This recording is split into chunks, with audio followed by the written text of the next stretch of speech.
आऊज़ुबिल्लाहिमिनश्शैतानिर्रजीम बिस्मिल्लाहिर्रहमानिर्रहीम। अस्सलाम वालेकुम दोस्तों, मैं हूं मोहसिन रफ़ा और आप लोग देख रहे हैं virtual student support services YouTube channel. दोस्तों, मैंने 2 नए यूट्यूब चैनल शुरू किए हैं, जिसमें एक 24 आवर 7 टीचर्स ऑनलाइन है, जिसके ऊपर आपके काफ़ी सारे मुश्किल सब्जेक्ट्स के मैंने लेक्चर रिकॉर्ड करके रखे हैं, और दूसरा चैनल की टू सक्सेस है, जिसके ऊपर मैंने आपकी एग्ज़ाम की तैयारी के हवाले से मटेरियल अपलोड करना है। तो मेरी तमाम दोस्तों से गुजारिश है कि जैसे आपने मुझे virtual student support services YouTube channel में सपोर्ट किया है, वैसे ही आप इन दोनों चैनल्स पे जाएं और इसमें भी मुझे सब्सक्राइब करते हुए सपोर्ट करें। तो इन दोनों चैनल के जो URL हैं वो आपको स्क्रीन पर भी नज़र आ रहे हैं और इस वीडियो की डिस्क्रिप्शन में भी मैंने ऐड कर दिए हैं। दोस्तों, आज की वीडियो बनाने का जो मकसद है वो हमारी CS 507 इंफॉर्मेशन सिस्टम की जो असाइनमेंट नंबर 2 आई हुई है उस हवाले से है। तो चलिए हम सबसे पहले अपनी इस असाइनमेंट की रिक्वायरमेंट्स को देख लेते हैं। दोस्तों, इस असाइनमेंट के अंदर हमें 2 क्वेश्चन दिए गए हैं। पहला क्वेश्चन है, a system is a collection of components that are combined with the common purpose of achieving certain goal. Consider the national university that employ a learning management system LMS to manage their high quality online education to their students. अब ये हमें एक case दिया गया है, इसमें हमसे 2 question पूछे गए हैं। You need to enlist the component that this system should typically be composed of, along with the least one example of task that each component handle. और सेकंड क्या है, you need to identify the requirement for above LMS to be considered as an open system and closed loop system. ये दोनों चीज़ें हमने बतानी है। इसमें हमें सेकंड क्वेश्चन दिया गया है, ZMJ Limited is a multinational organization for support item having its manufacturing facilities in different countries across the globe. The company sells the product in the global market and currently have the market share of 30%. Recently, management have realized that the manual operation in the organization have become costly and inefficient in terms of interdepartmental communication and coordination. Customer satisfaction and general overview of the organization business is difficult to capture. It has been decided to introduce a computer-based information system CBIS throughout the organization that should be capable to handle the information requirement of the whole business life cycle of the company. Your task is to identify at least 5 distinct departments in the organization and the right information system for each department. Your answer should include on one benefit of each information system proposed. हमने जो भी information system लिखना है उसके हवाले से एक benefit भी लिखना है। तो दोस्तों, ये है हमारी इस असाइनमेंट की रिक्वायरमेंट। बढ़ते हैं जी इसके सोल्यूशन की तरफ। दोस्तों, सोल्यूशन में जो है मैं आपको बताता चलूँ फिर कि 24 आवर 7 टीचर्स ऑनलाइन के ऊपर जाइए, वहाँ पे मेरे मुख्तलिफ सब्जेक्ट्स के लेक्चर्स अवेलेबल हैं, आप उनसे भी ज़रूर फ़ायदा उठाएं। हमें जो पहला क्वेश्चन दिया गया था वो ये था कि हमने एक नेशनल यूनिवर्सिटी है, वो लोग लर्निंग मैनेजमेंट सिस्टम बना रहे हैं, हमने उसके कंपोनेंट बताने हैं। तो दोस्तों, कंपोनेंट के अंदर हमारे पास जो सबसे पहला कंपोनेंट है वो है इनपुट एलिमेंट। इसी तरह हमारे पास जो इनपुट है, जब हम लर्निंग मैनेजमेंट सिस्टम बनाने जा रहे हैं तो हमारी इनपुट जो होंगी हमारी उस लर्निंग मैनेजमेंट सिस्टम के ऊपर, वो हमारी असाइनमेंट्स होंगी, वो हमारे GDBs होंगे, वो हमारे क्विज़ होंगे, वो हमारा कोर्स कंटेंट होगा, वो हमारा ग्लॉसरी होगा और वो हमारे वीडियोस लेक्चर्स हो सकते हैं। ये सारे जो हैं हमारे उस सिस्टम के कंपोनेंट इनपुट एलिमेंट के अंदर सारी चीज़ें आएंगी। इसके बाद जो दूसरा कंपोनेंट है वो है प्रोसेसेस का। अब प्रोसेसेस क्या होते हैं, जो हमने ऊपर इनपुट दी है, हमने असाइनमेंट्स दी हैं, हमने GDBs दी हैं, हमने क्विज़ेस दिए हैं, हमने वीडियोस लेक्चर दिए हैं, हमने कोर्स आउटलाइन दी है, इन सारी चीज़ों को जो प्रोसेस करेंगे इसको हम प्रोसेसेस के अंदर कहते हैं। System process the input stated above, कि हमने ऊपर जो आपको मैंने इनपुट एलिमेंट बताए हैं वो सारी चीज़ों को प्रोसेस करेगा LMS। इसके बाद तीसरी जो चीज़ है वो है आउटपुट एलिमेंट। जब हमारे पास इनपुट आ गई, हमने उसको प्रोसेस कर लिया, then it's a time to get the output from that system. हमने उससे आउटपुट गेट करनी है। आउटपुट कैसे हो गया, system will get the activities through LMS। कि आपकी जितनी भी सारी एक्टिविटीज़ हैं वो आप LMS के थ्रू एक्सेस कर सकेंगे, वो आप LMS के थ्रू अटेम्प्ट कर सकेंगे, आप असाइनमेंट्स गेट कर सकेंगे, आप GDBs गेट कर सकेंगे। ये सारी आपकी आउटपुट आएंगी। आप रिजल्ट व्यू इवन दैट कर सकेंगे। तो ये हमारी सारी आउटपुट एलिमेंट के अंदर आएंगी। इसी तरह आपके पास जो चौथी चीज़ है वो है कंट्रोल मैकेनिज्म। अब जब हम ये सारी इनपुट भी हमने कर ली, हमने उसको प्रोसेस भी कर लिया, उससे हमें आउटपुट भी मिल गई, हमने अब उस सिस्टम को कंट्रोल करना है।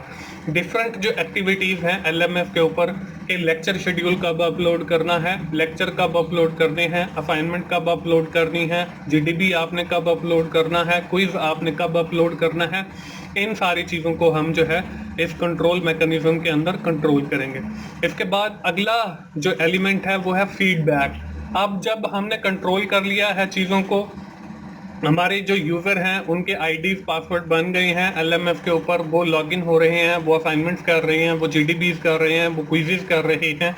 तो अब टाइम आता है फीडबैक का। फीडबैक का हमने जो सिस्टम बनाया है, आया उससे स्टूडेंट्स को फ़ायदा मिल रहा है या नहीं मिल रहा है। तो इसके अंदर मैंने लिखा the student will provide the feedback to the system, कि वो स्टूडेंट्स जो उस सिस्टम को यूज़ कर रहे हैं वो उसका फीडबैक देंगे कि वो वाला जो सिस्टम है LMS वो उनके लिए फ़ायदेमंद है या नहीं है। इसके बाद आखिरी जो चीज़ आती है वो है ऑब्जेक्टिव। अब ऑब्जेक्टिव क्या होता है? Our objective in this case is to make the LMS। हमने एक LMS बनाना है और हमने LMS जो है वो सक्सेसफुली बना लिया है। The LMS system is working, और उसकी जो वर्किंग है वो भी चल रही है। बच्चे जो है उनके आईडीज पासवर्ड बन गए हैं, वो असाइनमेंट्स भी कर रहे हैं, वो GDBs भी कर रहे हैं, वो क्विज़ेस भी कर रहे हैं, वो लेक्चर शेड्यूल भी देख रहे हैं, वो अपने कोर्स कंटेंट भी देख रहे हैं, वो कोर्स की जो आउटलाइन है वो भी देख रहे हैं। और सारा जो हमारा ऑब्जेक्टिव है ultimate to provide the learning management system to the national university student, वो हमारा जो है अचीव हो चुका है। तो दोस्तों इस तरीके से हम जो है क्वेश्चन नंबर 1 का जो हमारा पार्ट नंबर A है, जो वो हम लिख सकते हैं कि हमारे पास जो किसी भी सिस्टम के जो कंपोनेंट्स हैं उनको हम कैसे लिखते हैं। यहाँ पे मैंने जो है आपको वही लिखना सिखाया है। ये फिक्स एलिमेंट होते हैं, इनके आगे आपने जो डिटेल है वो अपने अल्फाज में खुद लिखनी है।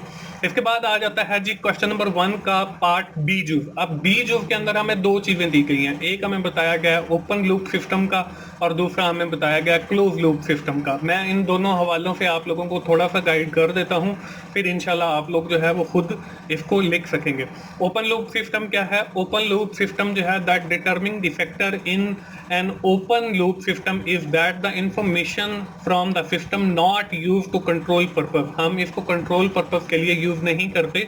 जितनी भी हम इंफॉर्मेशन कलेक्ट करते हैं, this is done by using the output to generate feedback from the control purpose. इससे हम जो है आउटपुट जनरेट करते हैं और फीडबैक लेते हैं कंट्रोल पर्पस के लिए। हमने ऊपर जो 6 एलिमेंट पढ़े हैं या जो 6 कंपोनेंट पढ़े हैं, उसमें जो पहले 3 कंपोनेंट हैं इनपुट, प्रोसेस एंड आउटपुट, ये हमारे ओपन लूप सिस्टम के अंदर चीज़ें एग्जिस्ट करती हैं। इसी तरह हमारा जो दूसरा था वो था हमारा क्लोज लूप सिस्टम। यहाँ पे कंट्रोल मैकेनिज्म लिखा हुआ है, यहाँ पे क्लोज लूप सिस्टम आना है। तो क्लोज लूप सिस्टम क्या होता है? Is a system where part of the output is feedback to the system to initiate control to the change either the activities of the system और input the system. इसके अंदर हम लोग feedback को control करते हैं, जो हमारी चेंजेस हैं उनको इम्प्लीमेंट करते हैं। अब इसके अंदर क्या चीज़ें आती हैं? इसके अंदर हमारी जो लास्ट वाली 3 चीज़ें हैं, control mechanism, feedback and objective of that system, ये हमारे क्लोज लूप सिस्टम के अंदर आते हैं। तो इस तरीके से आपने ओपन लूप सिस्टम के हवाले से भी बताना है और फिर आपने क्लोज लूप सिस्टम के हवाले से भी बताना है। उसमें मैंने आपको बताया है कि हमारे जो 3 एलिमेंट है फर्स्ट वाले, वो हमारे ओपन लूप सिस्टम का हिस्सा होते हैं और आखिर वाले जो हमारे 3 एलिमेंट हैं, कंट्रोल मैकेनिज्म है, इसमें फीडबैक है और ऑब्जेक्टिव है, ये हमारे क्लोज लूप सिस्टम का हिस्सा होते हैं। तो इस तरीके से हमारा जो क्वेश्चन नंबर 1 है वो कंप्लीट सॉल्व हो जाता है। इसके बाद आती है बारी क्वेश्चन नंबर 2 की। क्वेश्चन नंबर 2 शुरू करने से पहले दोस्तों मैं आपको बताता चलूं कि मैंने एक नया चैनल शुरू किया है की टू सक्सेस, जिसके ऊपर मैंने आपकी इम्तिहान की तैयारी के हवाले से, मिड टर्म और फाइनल टर्म के हवाले से मटेरियल अपलोड करना है, तो आप उस चैनल को भी ज़रूर विजिट करें और उसको भी सब्सक्राइब करें। जैसे आपने वर्चुअल स्टूडेंट सपोर्ट सर्विसेज में मुझे प्रमोट किया है, तो वैसे वहाँ पे भी मुझे प्रमोट करें। दोस्तों, क्वेश्चन नंबर 2 के अंदर क्या था? क्वेश्चन नंबर 2 के अंदर हम लोगों ने डिफरेंट डिपार्टमेंट्स बताने थे और बताना था कि उनके अंदर कौन सा सिस्टम एग्जिस्ट करेगा और साथ हमने एक बेनिफिट बताना था। अब इसके अंदर देखें, हमारा जो सबसे पहला डिपार्टमेंट है that is known as manufacturing department, क्योंकि हम मैन्युफैक्चरिंग जो है वो हमें उसी केस के अंदर ही दिया हुआ है मुख्तलिफ सारे डिपार्टमेंट्स का। तो मैंने ये जितने भी डिपार्टमेंट्स हैं ये सारे उसी केस में से निकाले हैं और फिर आगे इनका नाम लिखने हैं। अब इसमें देखें, इन्वेंट्री कंट्रोल सिस्टम इसकी फर्स्ट बेनिफिट होगा। प्रोडक्शन कंट्रोल हमारी जो होगी वो भी हमारी मैन्युफैक्चरिंग इंफॉर्मेशन सिस्टम के जरिए होगी। तो ये हमारे इसके 2 बेनिफिट हो जाएंगे। इसी तरह दूसरा जो हमारे पास डिपार्टमेंट है that is known as the HRM department, human resource department. अब ह्यूमन रिसोर्स डिपार्टमेंट या human resource department information system भी आप इसे कह सकते हैं। इसके अंदर क्या होता है? इसके अंदर आपकी रिक्रूटमेंट होती है, इसके अंदर आपकी सिलेक्शन हो रही होती है, इसके अंदर आपके कंपनसेशन एंड बेनिफिट्स की बात हो रही होती है। तो ये इसके फवायद आ जाएंगे। इसके बाद तीसरा जो हमारे पास डिपार्टमेंट है वो है IT डिपार्टमेंट। अब IT department information technology department भी हम इसे कहते हैं, या information and communication telecommunication system भी आप इसे कह सकते हो। और इसके जो फवायद हैं वो है मेंटेन कंप्यूटराइज्ड सिस्टम, कि आपका जो पहले मैनुअल वर्क हो रहा है वो अब कंप्यूटराइज सिस्टम के अंदर मर्ज हो गया और अब हमारा जो काम है वो एफिशिएंट हो गया, क्योंकि हमें केस में ही बताया गया है कि हमारा जो मैनुअल वर्क है वो इनएफिशिएंट है।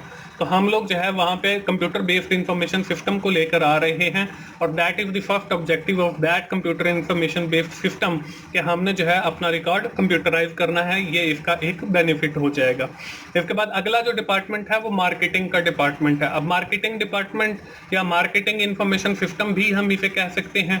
अब इसके अंदर देखें, कस्टमर रिलेशनशिप मैनेजमेंट आ जाएगी आपकी, इसके अंदर आपका लॉन्ग टर्म रिलेशनशिप आ जाएगा कस्टमर के साथ। ये सारी जो चीज़ें हैं ये आपकी मार्केटिंग इंफॉर्मेशन सिस्टम डेवलप करेगा और यही इसका फायदा है। इसके बाद आखिरी जो डिपार्टमेंट है वो है मैनेजमेंट डिपार्टमेंट, या हम इसको मैनेजमेंट इंफॉर्मेशन सिस्टम भी कह सकते हैं, क्योंकि हम लोग इंफॉर्मेशन सिस्टम की बात कर रहे हैं।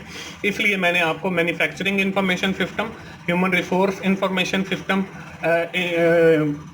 Information technology communication system, marketing department या मार्केटिंग इंफॉर्मेशन सिस्टम या मैनेजमेंट इंफॉर्मेशन सिस्टम बताए हैं। साथ ही मैंने आपको जो है बेनिफिट्स बताए हैं। मैनेजमेंट का जो है maintain the management of the company, वो सारी आप आखिर में जो है वो मैंने आपको मैनेजमेंट इंफॉर्मेशन सिस्टम के बारे में बताया है। इसके अंदर आपकी प्लानिंग आ जाती है, कंट्रोलिंग आ जाती है और सारी मैनेजमेंट के जितने भी फंक्शन हैं वो आ जाते हैं और यही आपके बेनिफिट होंगे। दोस्तों, ये थी हमारी असाइनमेंट CF 507 की इंफॉर्मेशन सिस्टम की। मुझे उम्मीद है आप लोगों को आइडिया मिल गया होगा। आखिर में मैं फिर आप लोगों को कहूँगा, आप 24/7 टीचर्स ऑनलाइन पे जाइए, वहाँ पे मेरे अपने मुख्तलिफ सब्जेक्ट्स के लेक्चर्स अवेलेबल हैं, आप उनसे ज़रूर फ़ायदा उठाएं। दोस्तों, मिलते हैं अगली किसी असाइनमेंट सोल्यूशन के साथ या JDB सोल्यूशन के साथ। उस वक्त तक के लिए अल्लाह हाफिज़।